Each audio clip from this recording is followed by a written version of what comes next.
How to remove the background of an image in Affinity. Let's get into it.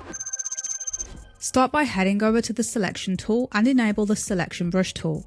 Set your mode to add, change the width to one of your liking for your project. I recommend enabling snap to edges and also soft edges. With your brush configured, you can then start painting over your subject.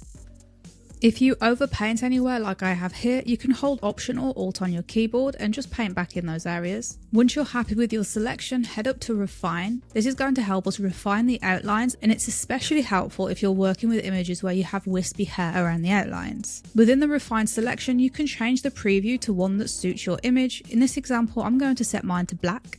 I recommend enabling matte edges. I also recommend setting your feather to anywhere between 10 and 20 pixels, but don't go too crazy with it. Next, come down to adjustment brush. In this case, we're going to have matte enabled. Set the brush size to one that suits your project. I'm going to go for around 100 pixels. You can also use your open and close brackets to increase or decrease the size of your brush like so.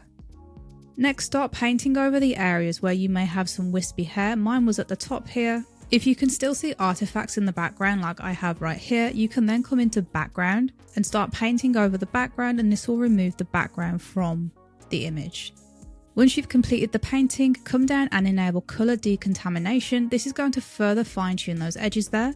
If in your particular image this makes it go a little bit strange, you can just disable it and not use this feature. Next, click the drop down under output and select new decontaminated layer with mask and then choose apply.